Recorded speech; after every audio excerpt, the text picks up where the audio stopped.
After almost 2 weeks of silence, Cody Ko has finally responded to the allegations. Now, this all started about 12 days ago when D'Angelo Wallace dropped a very informative video talking about the allegations against Cody Ko, the allegations that allege he had sex with a 17-year-old when he was 25 years old. You might have heard of this by watching this original video or someone else recapping it like Charlie, because those have gotten millions and millions of views. I haven't talked about it yet, even though people have been asking me to, because simply put, I said I was waiting for a response from Cody, and we finally have it. Again, it is a small response, but we'll get to it in just a moment. First, if you haven't seen that stuff, I'll give you a quick recap on what happened and then the fallout since the news dropped. It originally started from this clip that I think spread all over TikTok from Tana Mongeau's live canceled podcast. That's the name of her podcast, Canceled. And somebody asked her this question here. Who's the smallest dick you've ever had sex with? Oh my God, do no one look at me, Cody Ko.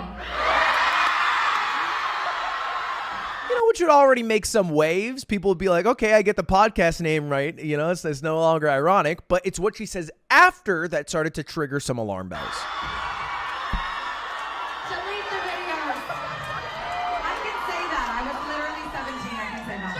What? She says, I can say that. I was literally 17. I can say that. Now, if you don't know that she was 17, is what she's alleging. He's 8 years older than her, which makes him 25 years old. And she goes on to expand on another episode of her podcast, Canceled, later on, after that clip went quite viral a month ago, and says this. And however, I understand that this isn't just some crazy tea. It was a crime. Yeah. And we'll get to that in just a moment. I've tried to talk about this a million times. I hooked up with Cody Ko when I was 17 and he was 25. Yeah, it happened. And I think that plain cut, simple. Like a first party account, sex requires two people, one of the people in that situation saying it happened. Now, she does go on to say that she doesn't feel like a victim, but sometimes she thinks of it from the perspective of like if that was her little sister or, you know, like someone younger who she knew, and she thinks about how weird that was. Now she's reaching the age Cody was for Cody to have done. You know, and I know I think of that sometimes because like I was in high school and there was girls in my high school who date like people in college, and then sometimes people out of college, and like at the time, like, you know, I was fucking mad about it because I was like, why are you dating older guy? You know, what if you date one of the high schoolers? And then when I reach that age, you realize how fucking weird it is to not be the guy in college, to be the guy graduated college by 3 years dating a high schooler or high school aged girl. That's wild. That's a wild thing to do. That 8-year age gap is like at the peak difference in like social norms and a lot of shit. But beyond it being maybe like a morally weird thing to do or whatever, it is a crime. Like she said, it's statutory rape, the non-forcible sexual activity in which one of the individuals is below the age of consent. And I believe the two places where this could have happened was either Florida, where the age of consent is 18, or California, where the age of consent is 18. Either way you cut it, still a crime. 17, less than 18. Simple math there. And this is around the time that it was to have happened. This is 2016. They were doing some collab videos at the time, Tana and Cody. And I'm not going to force you to watch this video. You can check it out if you want, but it is excruciating. It's basically a lot of yapping, some flirting.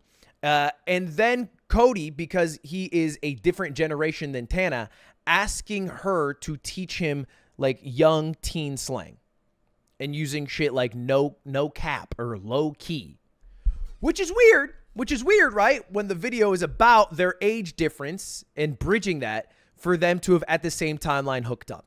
Now, a lot of people might think the defense, well, he might not have known or whatever. All right. They were alleged to have hooked up at like, I think Playlist Live, some con or something. Maybe he didn't know. But this is a big part of D'Angelo Wallace's video, is that he definitely knew, if we think correctly, that Gabby Hanna is referring to Cody Ko. I'll play the video. One time, I told a guy, I saw him making out with a girl at a party who was underage, and I pulled him aside, and I was like, hey, man, you probably don't know. I know she, like, looks a little older. She's underage. Watch it. And he's like, oh, my God, thank you for telling me. And then he turned that. Yeah, and then they hooked up. And that, you know, if it is any indication, was followed up by a tweet from Gabby Hanna that said, everything that is hidden will be shown and everything that is secret will be made known. This is right around the time, again, this all started dropping. So it's like, feels like she was talking about Cody Ko. Now, Cody didn't say anything for like the first week. He wasn't seen. He didn't post anything anywhere. That was until he made his first public appearance, which was at a DJ set at the Encore in Las Vegas.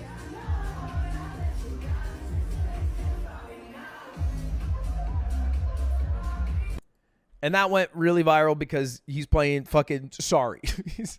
he's playing Sorry. I mean, there's a whole DJ set. I'm sure the DJ set was great. But you have to look at the irony.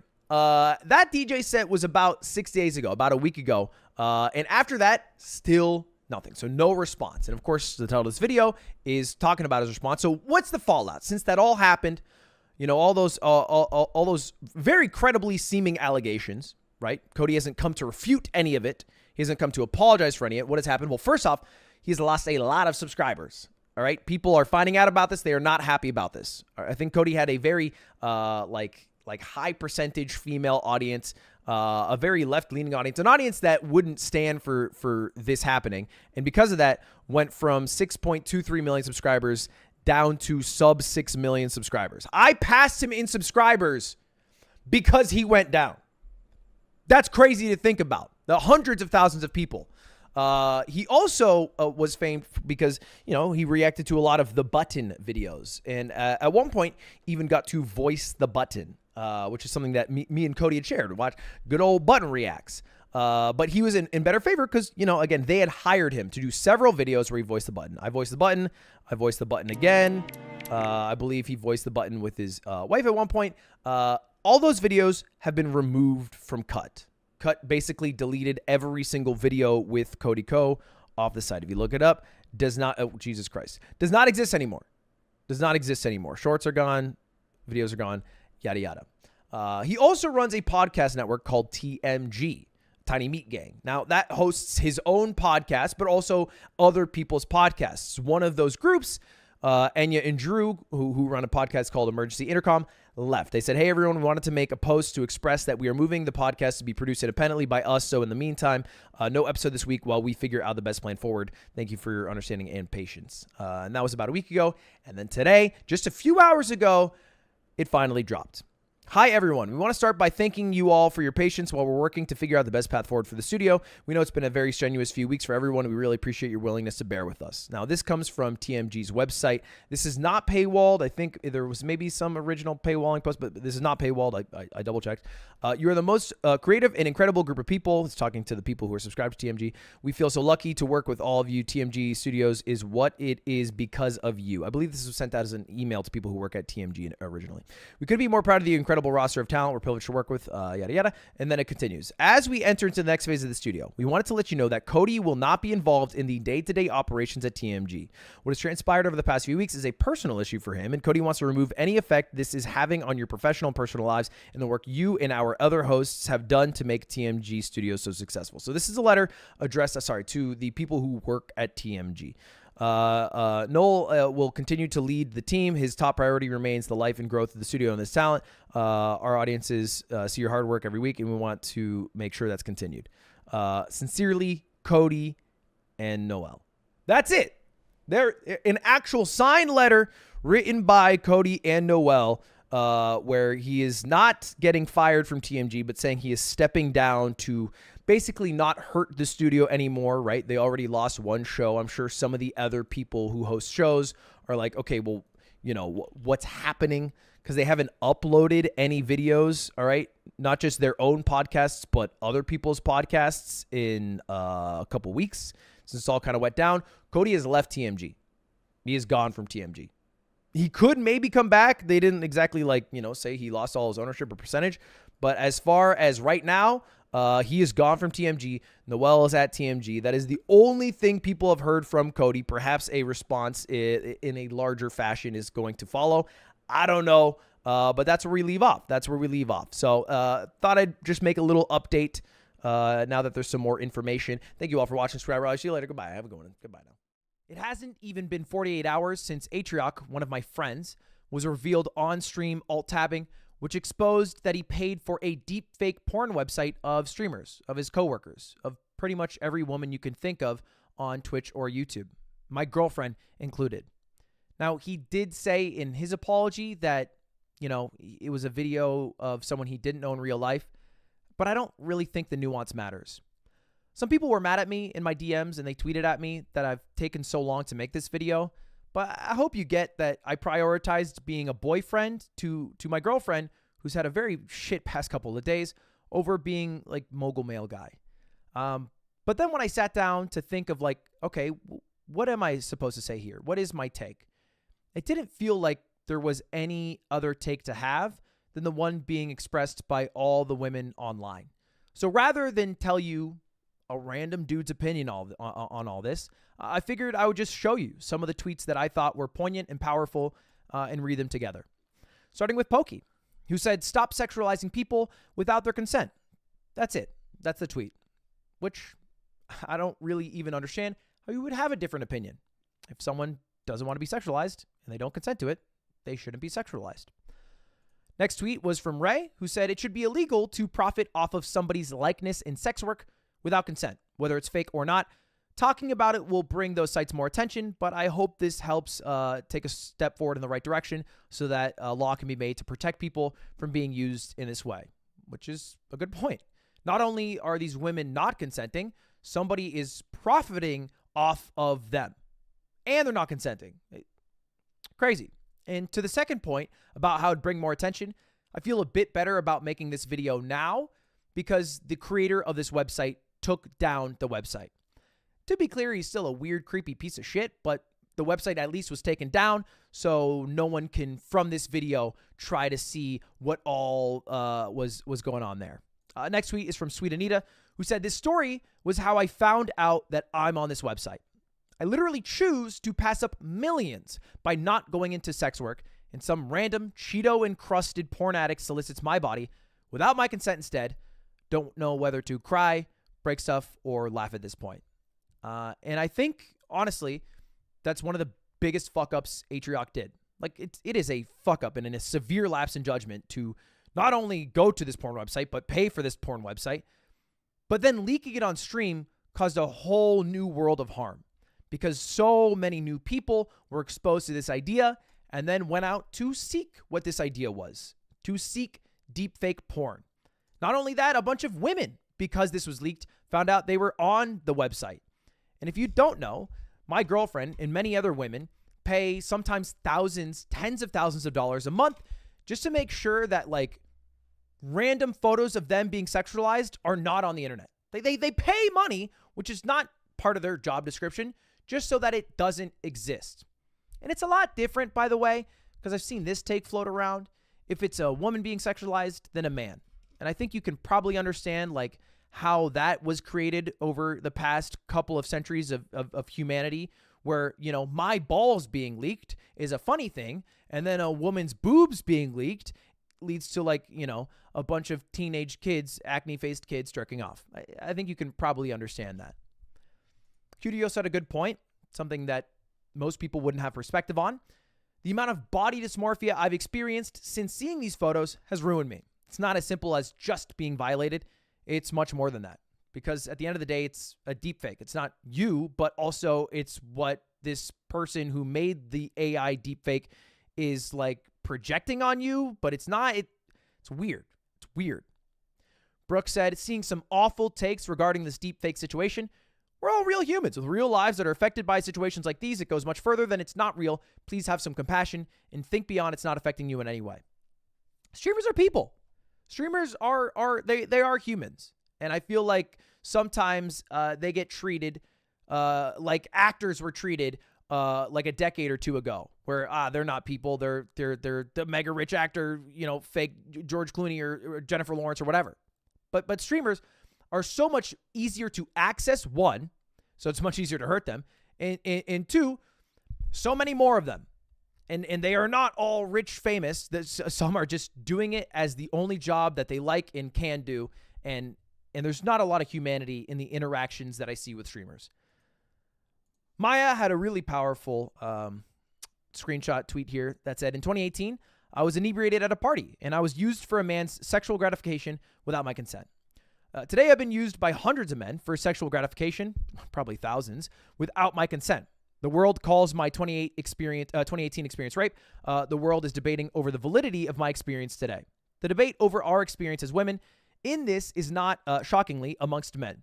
None of you should care or listen to what any male streamer's take is on how we feel. I founded a nonprofit animal sanctuary at 22. I've raised over $1 million for conservation at 24. I have created 0 sexual content in my 3 years on Twitch. Despite this, my face was stolen so men could make me into a sexual object to use for themselves. If anyone doesn't think it's a big deal, that's my name in the headlines where thousands of people are commenting on the sexualization of my body against my will. You're the problem. This situation makes me feel disgusting, vulnerable, nauseous, violated, and all these feelings are far too familiar to me. This is not your debate. Stop acting like it is.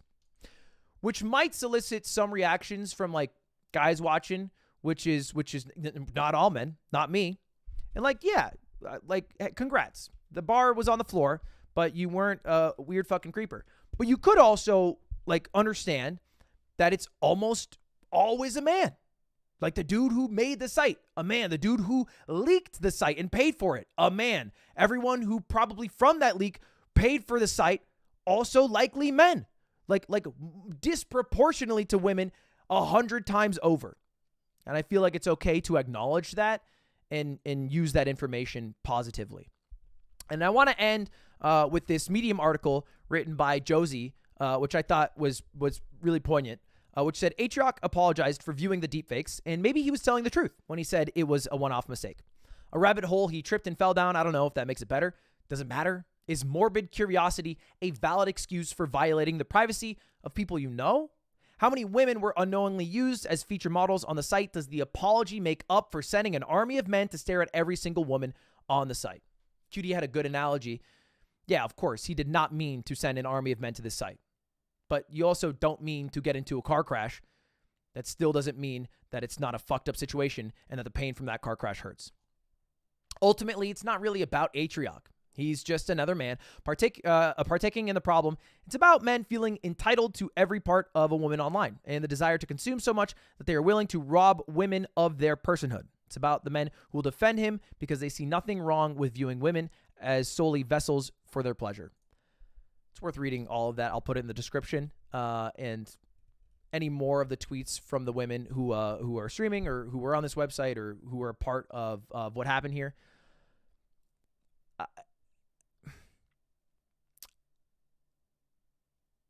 I don't want to like be a defender of Atrioc, you know? Like that's not what I want to do. Like I do believe, maybe naively, as the guy who's been scammed for $50,000, that he isn't like a shitty, seedy person who's like secretly jacking off to my girlfriend. Like I don't think that's that guy. I think he fucked up. But sometimes like that's enough. Like one fuck up is enough. And like I just hope from here he just takes all the steps and all the actions, you know, to make it better. Like that there's some good that comes out of this because of the guilt, the remorse he feels, and how he views himself in trying to show he is the man that he thinks and maybe I believe is still in him. He wrote his own tweet about how his apology on Twitter, how he's stepping down from off-brand to take time offline and to take these steps. You know, time will tell and show the actions that he takes, if they're fruitful, if they're not. I'm not going to show it because really this is about the women. I was just a vehicle for you to read all those tweets. There's the take. I feel like that's the only take to have. I don't know how you would have another one, but thanks for watching. A bunch, and I mean a bunch of allegations about Ava, Kris, Tyson. Now, bear with me here. It is 1:30 a.m. My family's sleeping. I'm doing the best I can. I got a damn MacBook with 800 tabs open because we're going to go through as many of the credible allegations as I was able to find and actually discuss, you know, what is legitimate, what is not legitimate, you know, how do you discern all that? And before we jump into anything, it's worth noting, Ava is trans.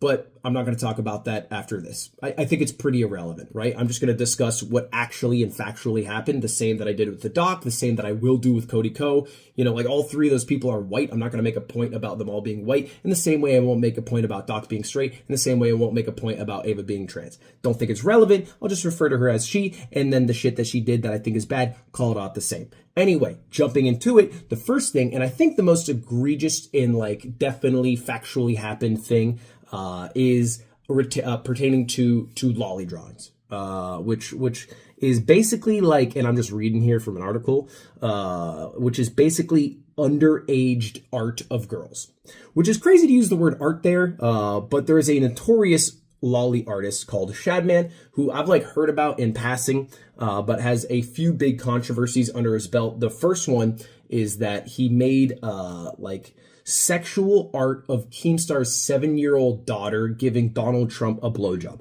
That's a real thing that he actually did that was out there on the internet because he lost a bet, which is a crime. Shouldn't happen. I don't give a shit what you think about Keemstar. It's just all fucking horrible things to do. And also drew art of Daphne Keene, who is an actress who was 12 at the time, and in the movie Logan being molested and beaten up. So really, the guy went from maybe drawing like Lolly, which is like supposed to be fictional anime 1,000-year-old dragon characters, to just like real children human in the real world in sexual positions, which is like a fucking crime, at least in my book. So anyway, that's Shadman. That is the artist who did all this. And what is Ava's relationship to Shadman? Well, it seems like for years, an avid follower or perhaps fan. And this video by Atrioc distills it pretty well and talks, I'm just going to highlight a few of the key moments here about their relationship. There are two versions of her in the show. In one, she's 17, and in the other, she's 10. This is talking about a certain anime character. Shadman posted a 10-year-old version stating, "What is this, and why do people keep sending me this?" Ava replied underneath saying, "Please, Shad, please. I believe everyone on the..." Now, it's pretty obvious what Ava is saying there when she's writing, "Please, Shad, please." It's like, please make, lolly art of this, which is like a generally weird thing to do. But that's not where it ends with the Shadman arc. It's pretty obvious based off a live stream that Ava did that she was a frequent browser of Shadman's website as well. Ava will post a clip from their live stream where they accidentally visited Shadman's website. What's even weirder is that they gave him a shout out stating, "Shout out to Shadbase for having safe for work drawings today. I accidentally put up his website on stream." Which is like, not only doing it, but then also like tweeting it out has a level of normalcy that shouldn't exist with a person like Shadman who draws the shit that he does, right? But the most egregious part of the relationship between Shad and Ava is a drawing that like people are theorizing might have been like contracted, like she might have paid for, or at the very least bought a print of, and that's this drawing here that's blurred out. Girl wearing a "Please be patient, I have autism" cap, pointing a gun at her mouth. She has a fidget spinner as an earring and a spade tattoo on her thigh that says BBC, which we all know what it means. On November 18, we do all know. Ava responded to a tweet from Grande and Mr. Beast stating, "This is coming from a guy who owns a Shad-based drawing and has it as a centerpiece in his living room." And now people thought that was a joke, maybe. Like some people maybe just read this as like edgy. You don't actually have a Shadman drawing. But it was later discovered this is featured in an actual Mr. Beast video. It's like a Mr. Beast buying my friend or pizza driver a home video. And here is that exact drawing you can see in the corner that I assume is Ava's drawing that was in this home. So not only was talking to Shadman on Twitter, like pulling up the website on stream by accident, but even like buying the prints of this dude who is literally just drawing child porn. Like there's no other way. He's just doing that. So this is 100% true. This 100% happened and is fucked up. Is a bad thing to have in your past. And so if you've seen anything of that happened. Moving on, next allegation. Because again, these all kind of like came crashing down, similar timing. I feel like once the first allegation caught wind, a bunch more got added too. And another one that's just 100% factually true is like an old video of Ava where she shares revenge porn pics of Jeanette McCurdy from iCarly. I'll just play the clip here. How's it going, you guys? So maybe tomorrow, because Nickelodeon has that kind of power. But the link's in the description if you want to see them. I mean, I'm not endorsing people to go look at somebody else's private business, but I know that people might want to see them, so it's there if you want it. First off, what I have to say. And then Ava goes on to say that like you shouldn't share revenge porn pics, and it's like wrong to do, and people like Perez Hilton are bad for doing it. But then like does it, like just says and presumably put the link to just pornographic pics of Jeanette McCurdy in the description of like I'm assuming a YouTube video here. So this happened. It was a weird thing to do. It felt like it was an attempt at being journalistic or thorough, but was actually just a fucked up thing to do. So that 100% true. Next, there are these screenshots and screen recordings of tweets that are going around that have a bunch of likes and views on Twitter. And I'm just going to share them here real quick. You can see, "We could play Fortnite. I beat you last time." This is the presumably 14-year-old who was talking to Ava, who was allegedly 18 at the time. And then, "You don't want anything expensive for your birthday? I could spoil you. I don't know. It's fine." These messages are just fake. These are just 100% fake Twitter messages. I don't know how so many people got tricked into believing them. It literally says "today" like on the screenshot with these messages, which is impossible. Because how would the screenshot, even if the person, the kid or whatever were to have screenshotted it today, like 8 years ago, it says Ava Kris Tyson. And Ava did not transition until years later. So if this is from 2020 and Ava didn't transition until 2023, how is it possible that the screenshot exists and says today? The answer, because it's fucking fake. And it's even just fake by reading it. I mean, look at this shit. It's Ava going, "I love you. Oh, I meant I love playing Minecraft with you." Obviously fake, insane that people believe this. I think a lot of people honestly are people who might have just hated Ava and then trying to find a reason to hate Ava. There are valid reasons to do it. Like the Shadman one, right? Like the Jeanette McCurdy thing. That is a valid reason. You don't have to make up shit. I think that's pretty fair. Don't make up shit to be mad at someone for when there's legitimate shit to be mad at them for, right? The next one is a Snapchat conversation that's been going around that has just like a few sort of out of context messages, just like saved messages, archived messages from Ava. One of them is like sharing that Belle Delphine is going to sell bath water. Another one is just saying, "Thanks, Dad." And this is a trend we'll see later on. We'll talk about that in a minute, but that's something that Ava does a lot. And then just other conversations, like vague posts.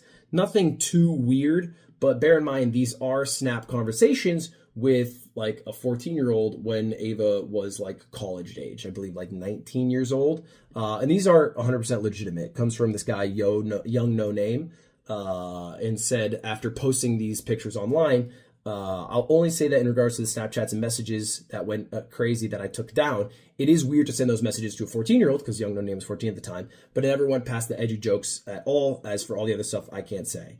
And then went a little more defensive today and said most of these texts by Kris Tyson were taken with no context and they did not go further than the jokes in the snaps. Kris could have been replying to anything I sent. There was no bad intention of the messages between us. The other stuff I cannot speak for. So basically saying like, after posting the messages himself, it was just edgy jokes. But this is a trend of Ava sending edgy jokes to like teens, right? Like younger teens, while being like, 19 years old, sending it to 14-year-olds. Because it didn't just happen with Young No Name. It also happened with this guy, Nathan, who made a video, and I'll just play a clip from here. I was definitely uncomfortable at being called daddy by a 20-year-old. And even just thinking about it now, it's just uncomfortable. And now you might be wondering, like, okay, how do you even end up in a position as like a 20-year-old, 19-year-old, whatever it is, talking to, 14, 15-year-olds? And it seems like a lot of this started from work. These are basically all people who at one point or another were part of like a Discord server and acting as Discord mods.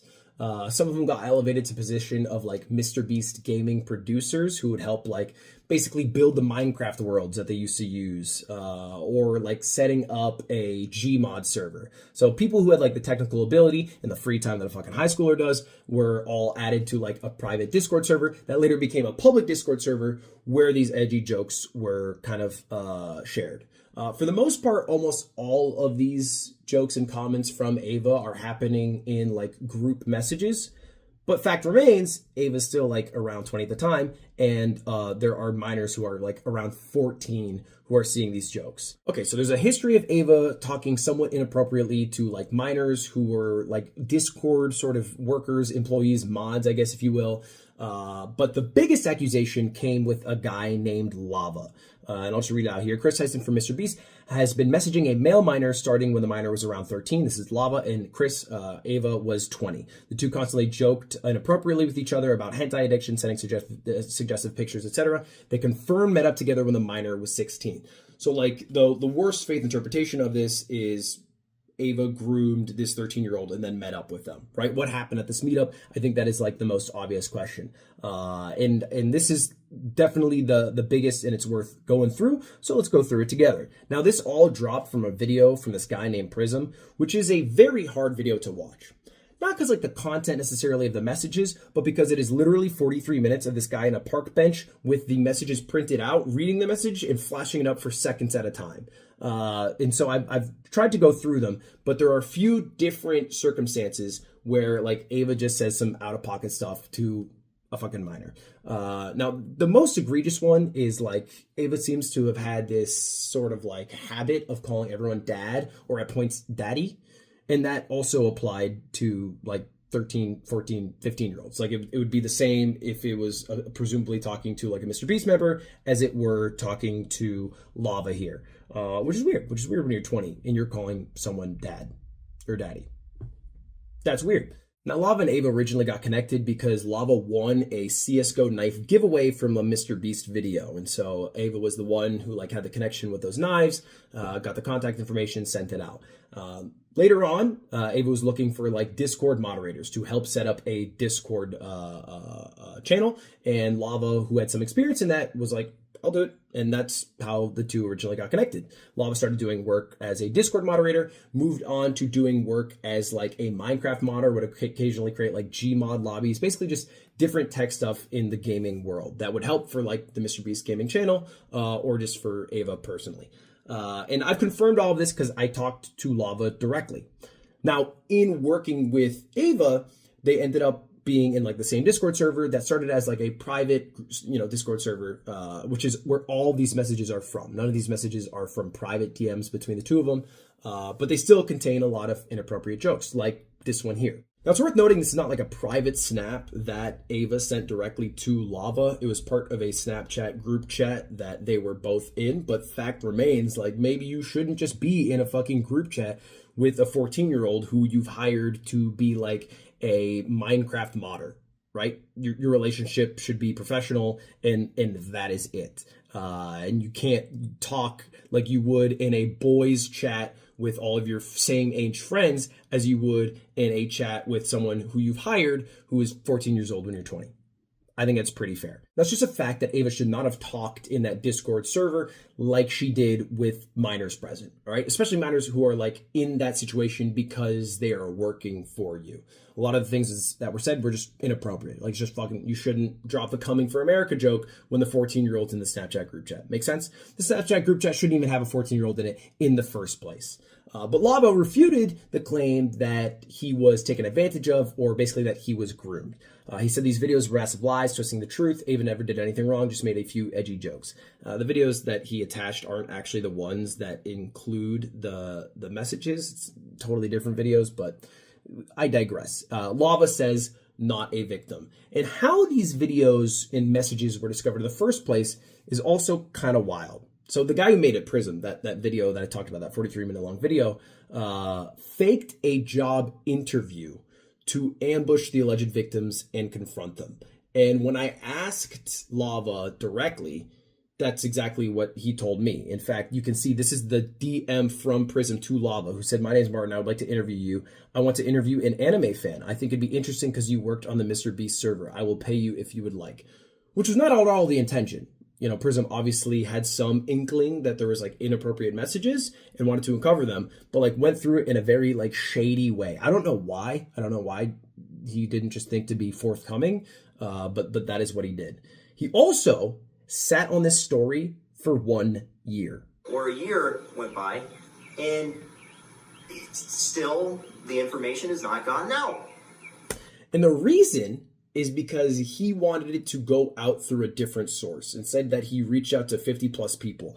This video is a nightmare watch, but he reached out to, and this is a real list, Charlie Kirk, EDP, Oompaville, Chris Hansen, Sam Hyde, and Chris Chan. Which is weird. Why would you reach out to EDP to be the one to drop the news on Ava having inappropriate conversations with someone? That's the wrong guy for the job. I mean, that's like being down 2 points and giving Slime the ball for the game-winning shot. It just doesn't make sense. That's not the guy that you pick. Prism apparently also stalked one of the people to try to get them to drop this story. Again, this is all from their video. You can watch it yourself. And so with the Chris Chan thing, I took me and my business partner, and we went to Virginia. We drove halfway across the United States. We searched the Chesterfield Gateway homes because we believed he was there. That's where people speculated he was being held at. And we looked for Chris Chan. We did not see him there. It was a group home for mentally challenged people. Dude, what the fuck? Just post the screenshots in like a 45-second YouTube short and that would get the job done. You don't have to do that. That doesn't, why would you go to Chris Chan of all people? That's insane. That's a whole other story. As far as Lava's opinions, it wasn't that. But I do think it was severely inappropriate conversations that you shouldn't be having with a 14-year-old. As far as the meetup, that's the final kind of hole in this story. Well, I asked Lava about it, and it wasn't as nefarious as some people make it out to be. Basically, Lava's family, and this is from Lava directly, I talked to him, vacations in North Carolina and wanted to meet up to hang out with the people that he had been working for years. At this point, he was 16 years old, so he'd been working for the Mr. Beast team for like Mr. Beast Gaming for a couple of years at this point. So this is them in the RV. This is a picture that he gave me directly. Those feet down there are actually his dad's feet because he went with his family. So it wasn't weird in any way, shape, or form. He ended up working on a couple of Mr. Beast videos while he was there. I believe some Minecraft videos in the RV, but it was with his family. Nothing weird happened. It was totally just to hang out with the people that presumably he idolized, looked up to, and also worked for. Now, Ava has made an apology to all of these allegations, but because there are so many, this initial apology was shit. I mean, I'll just read it. I would like to apologize for any of my past behavior or comments. If it hurt or offended anyone, it was not my intent. Seeing recent events, we've decided to mutually part ways. I think it's best I permanently step away from all things Mr. Beast and social media to focus on my family and mental health. So it seems like, I mean, at least as far as now, it was a mutual decision to step away. I don't know if it was a quitting or a firing exactly. Some people love to say mutual when it wasn't. While this video is being edited, Mr. Beast dropped a statement about it. He basically said that he was the one who fired Kris, which I thought might have been the case. So that is true.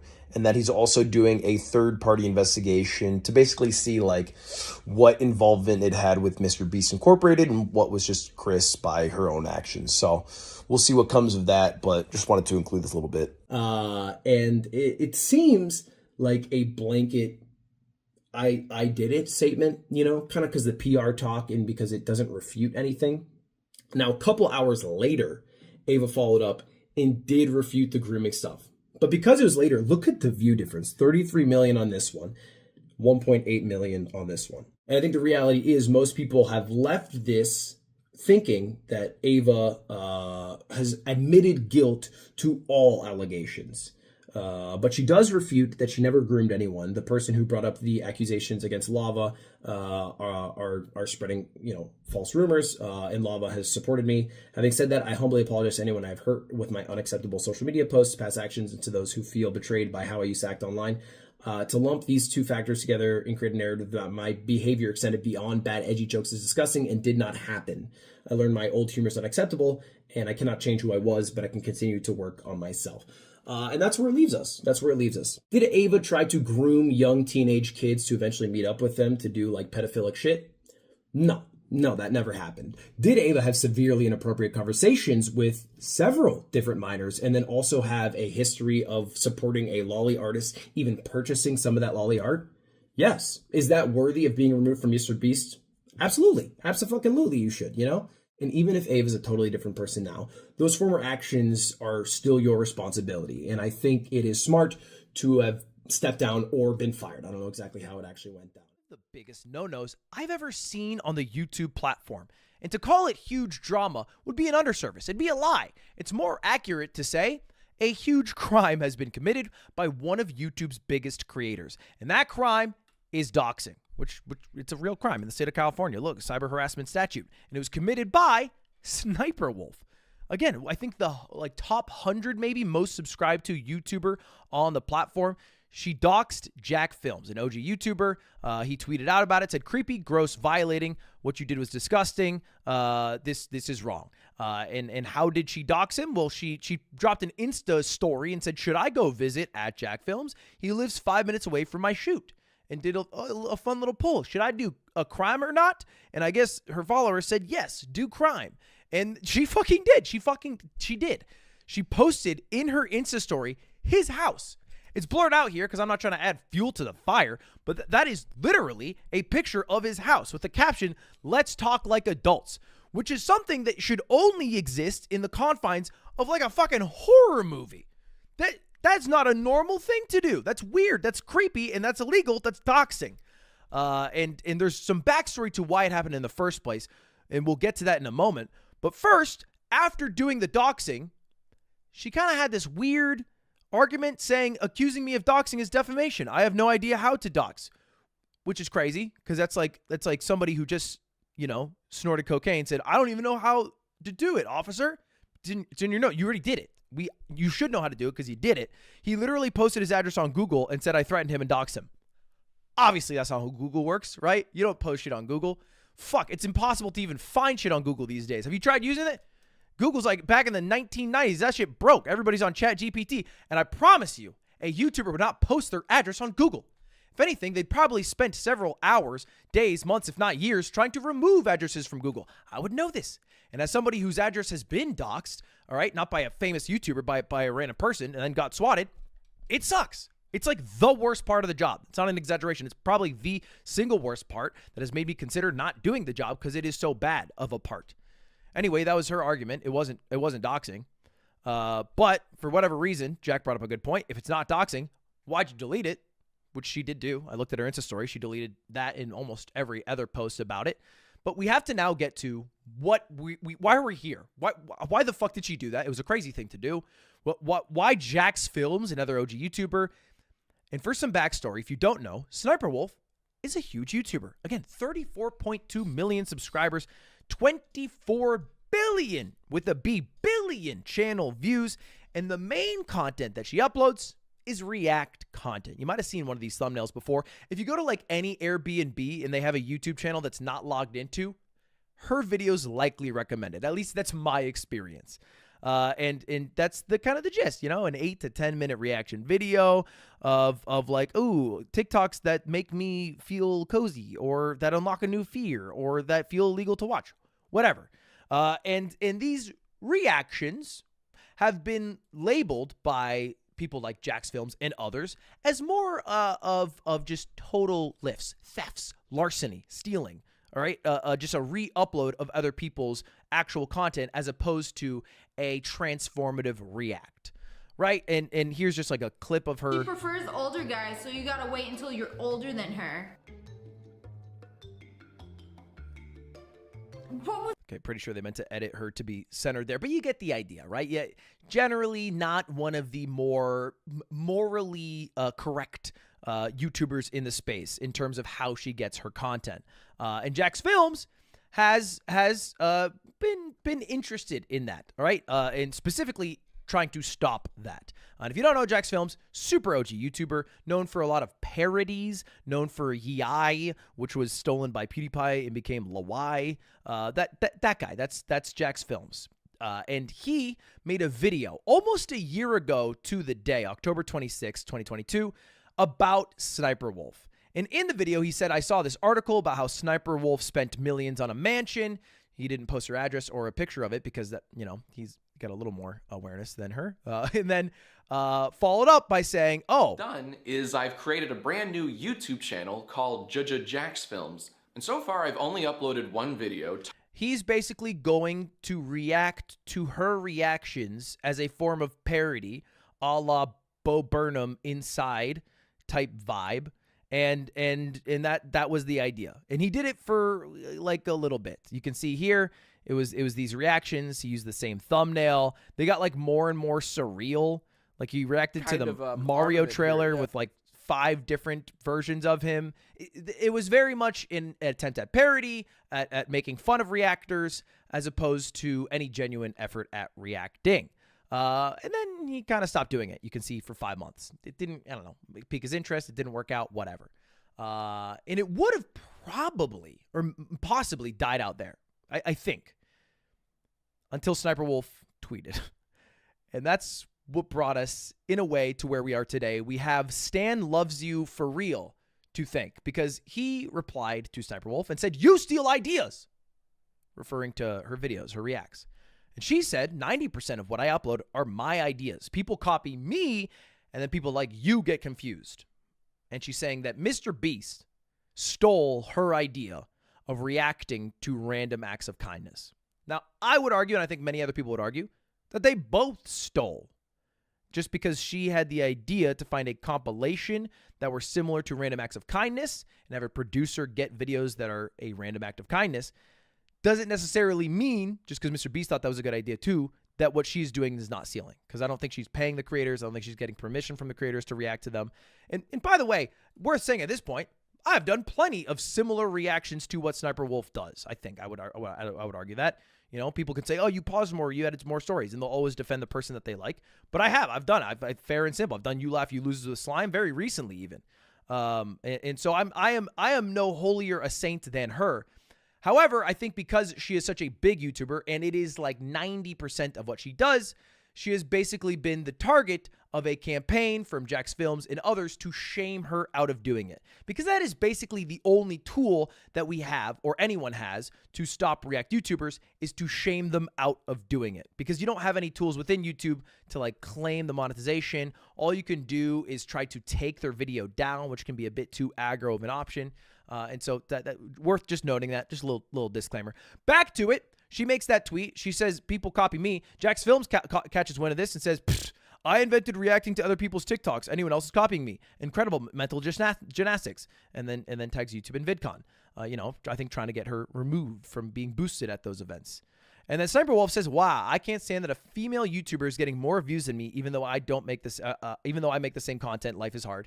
And then doubles down and says, "Also, I hate bringing gender into this, but no one ever attacks the male React channels." And I have to say, I think this is what led us to where we are today, because this spurred something within Jax Films to take that little comment and make it a huge chip on his shoulder to get the best dish that everybody loves getting, revenge. And to Jack's credit, by the way, he's been doing this for the better part of a decade.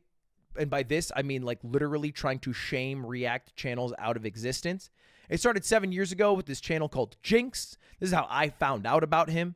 Basically, Jinx reacted to one of Jack Films' videos in its entirety. Then Jack reacted to Jinx's reaction of Jack's video, basically doing nothing but smiling, and then at the end, flaming him. Last video, man, that was just hella tight. I really like the part where you played my video in its entirety and then didn't really react to it, just kind of sat there. I also like the part... This became super viral back in the day, and Jinx deleted his YouTube channel. I tried to find it. It's gone. He basically got shamed off the platform for what he was doing, for his low-effort reacts.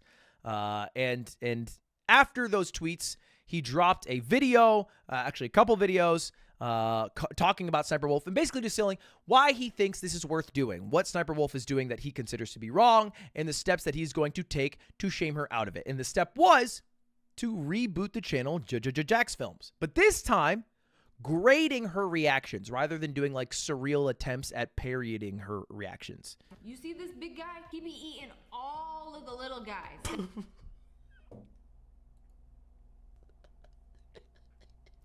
And that's basically the idea. You know, I would argue it's a transformative idea of trying to grade, shame, and even fair play, harass her out of doing what she is doing. And he would stream that, and then he would upload it onto the channel, and the channel started popping off. You can see right here. He started this about 2 months ago, and the views are doing very well because he discovered a new format called SSSniperWolf Bingo that kind of popped off. He would do these like a few times a week. He would upload the videos. He would stream them, get a few thousand, I think, live, get hundreds of thousands on the VODs.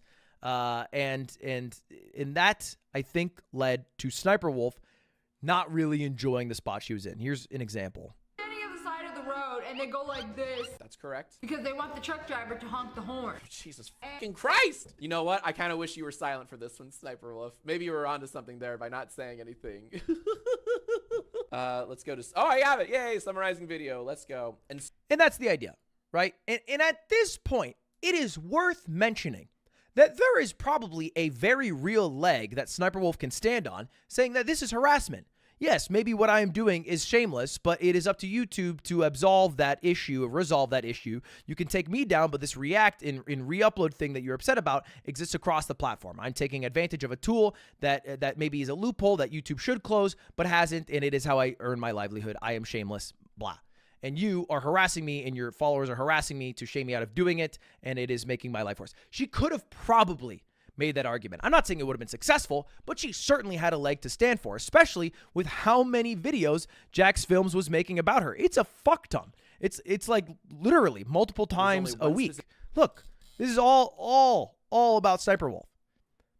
But she lost all of that the moment she doxed him. Just threw it right out the window. Any semblance of an argument, any slight credit that a human could have given her is lost when she does a larger, ultimate evil crime and endangers him in that way. And she tried to make that argument after the doxing fact right here. This guy's entire channel is just me. Every single video for the past few months has been about me. And it's just like shitting on me. And then his streams, this dude is just like low-key harassing me. Like, should I get a restraining order? Which doesn't make sense as a sentence when you're the one who drove to his house creepily and then took a picture of it. I feel like you should have the restraining order as opposed to get the restraining order based off of what has happened. I don't think he's tried to show up to your house. And in this, she says, don't you have a wife? Yes. In fact, his wife did tweet out, hey, dear YouTube, I'm not a creator, but my husband is, and tonight SSSniperWolf came to my house and posted it on Instagram for all to see and tried to instigate a confrontation. I now have to worry about she as one of your favorite creators, and maybe many of her fans, that might harm me or my family. I am a regular human who works an 8 to 5, corporate job that happened to fall in love with a YouTuber. She might claim that she's coming after a bully, but she's actually stalking and doxing normal people with no power, which is true and a great point, and why doxing shouldn't exist in the first place. And if you're wondering, by the way, what are the rules for YouTube on doxing? Somebody tried to ask Clarice, hey, what's your policy on doxing? We don't allow harmful behavior like threats in doxing. This resource has more info. And then followed up and said, you don't allow it. Then could you fix this, please?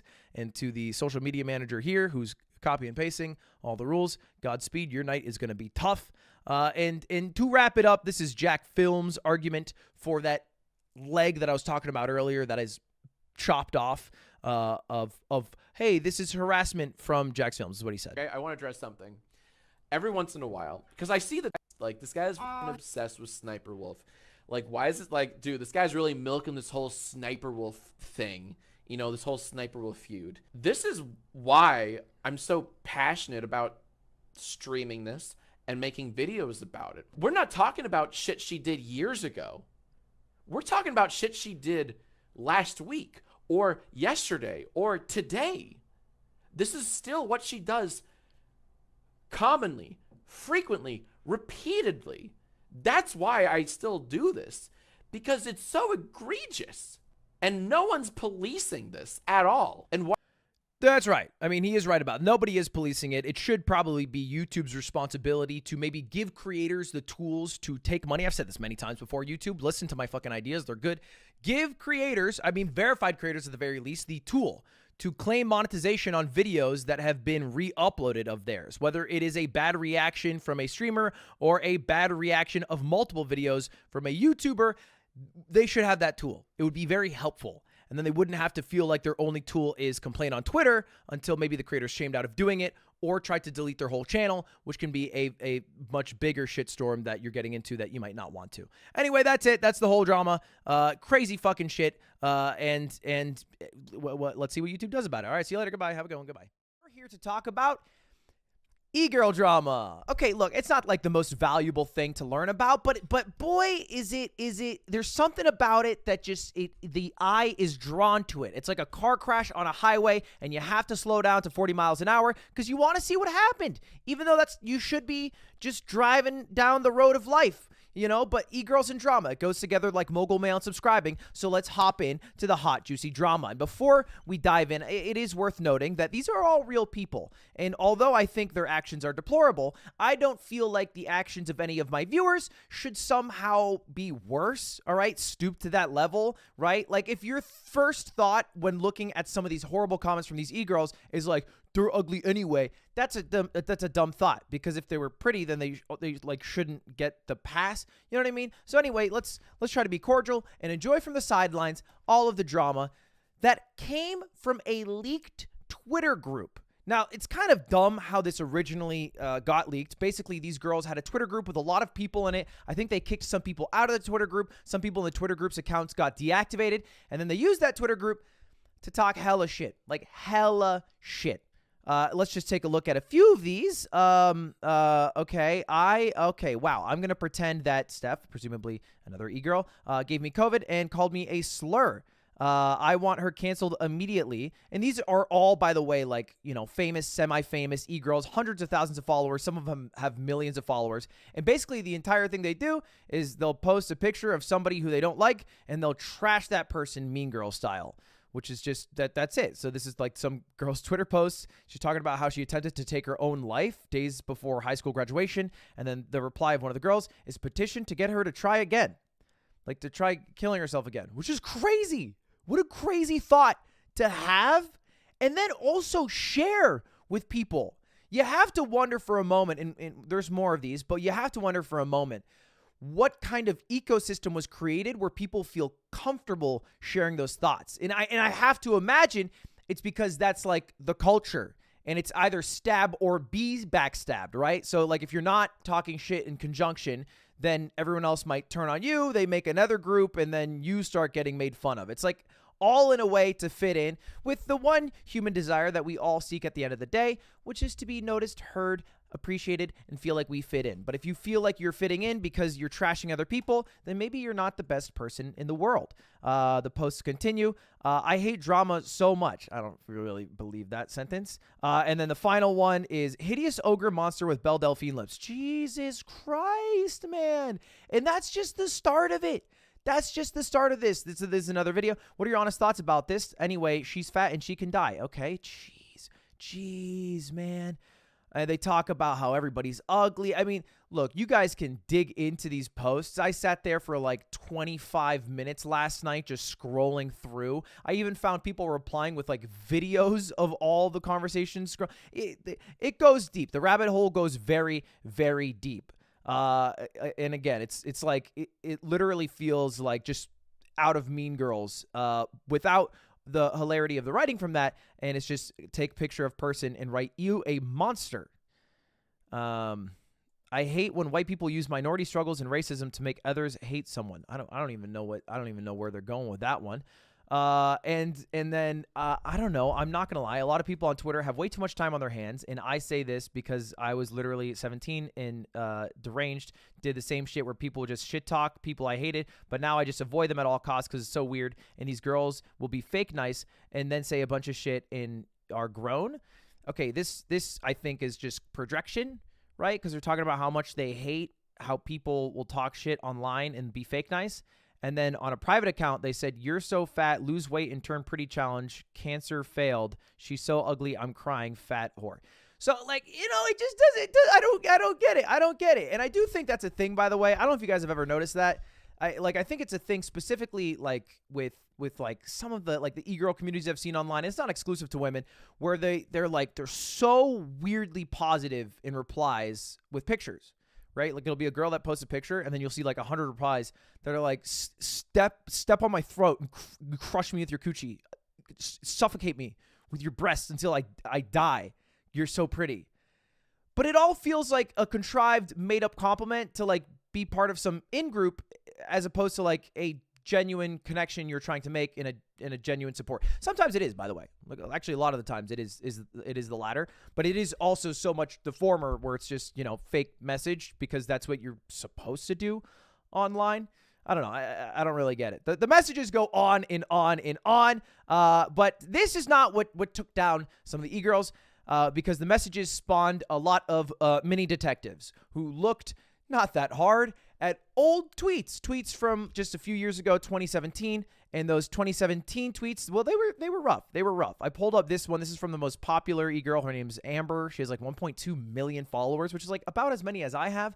And she says, I hate when people retweet Lily Pichu. I just blocked her. She's so fucking annoying. Famous for a lolly voice. She's fucking autistic. She's famous for nothing. Okay, Jesus Christ. Now, I say this to Lily's face, but that's because we're friends, and that's different. But also, this was before she was famous, which brings me to the main thing I want to talk about today, which is how influencers all have a forced, contrived, buttoned up personality because you have to. You have to when you're that big and famous. Otherwise, if you posted stuff like this, it would come out and people would hate you, which I guess you could do, but then you become Carlos and you post circle emojis all day. And so the influencers that you watch online, including me, their entire like moral compass and like how great of a person they may seem and how nice they are in a beacon of positivity and maybe charity work and all of that is forced. Like they have to be that person. Not to say that they cannot also be a great person. Maybe they started that way. Maybe they were that way behind the scenes. But even if they weren't, they have to transition that way. You've probably seen countless edgy content creators turned like the squeaky clean SpongeBob because that's just what happens when you grow bigger. If you want to keep growing and you want to get sponsorships, because otherwise you get a little too big, people start noticing if you've been an asshole your whole life, and then it all falls apart. Because if more people hate you or even half as many people hate you as like you, I think that's overwhelming pressure and not many people can keep up with it. Anyway, this was not as bad of a post. You might be wondering like, oh, why are they canceled for this? Well, there was also like several N-word posts. I'm not showing them because like, I don't want to get my video demonetized, but like so many N-word posts.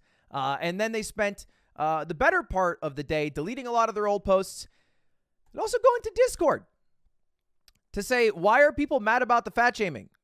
Just don't eat and go to the gym. Why are they not fat shaming? That's my question. And they doubled down. They just doubled down. I'm not kidding. I've curated a community that fat shames people and bullies people. That's not a good thing. That's not a good thing. That's like a resume to become like a moderator for Sneeko, not exactly something that you want to like start bragging about when you're walking around town. I don't know. I don't get it. What's the update to the e-girls, you might be wondering? Deactivated. Well, privated. And one apology. I think there might have been like another apology. This is, again, from Amber, the biggest one. Maybe some hope, 1.2 million followers, that they can come back at some point and keep making content and making money from being an e-girl. We'll see about that. What's the apology, though?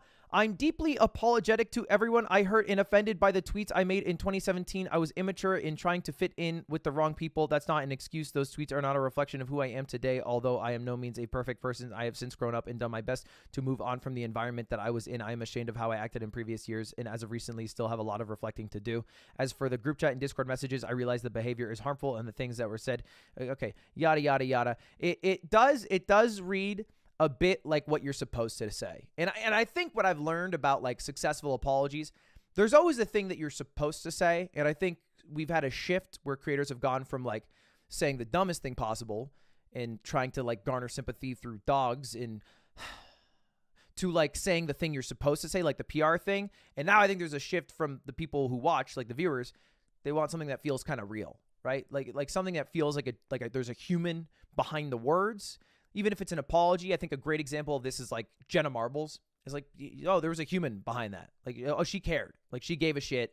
She's sad, sorry, and wants to move on from it in that part of her life. This is like, hey, I'm going to do the checklist of the things I'm supposed to do so that maybe in like 6 to 12 months it all washes away. I can post my titties and get to make money. And I think people caught on to that because there was a huge viral tweet that said, no fucking way, man. And it's Chat GPT, and it says, write an apology for being a horrible, mean person and also for bad tweets written in 2017. And it's a word for word reshot of the actual apology. Obviously, this is fake. A lot of people believe this, but, you know, that's just a little media literacy problem. So she had to make a second apology where she said, my apology was not AI generated, which is crazy. That's something that has to happen.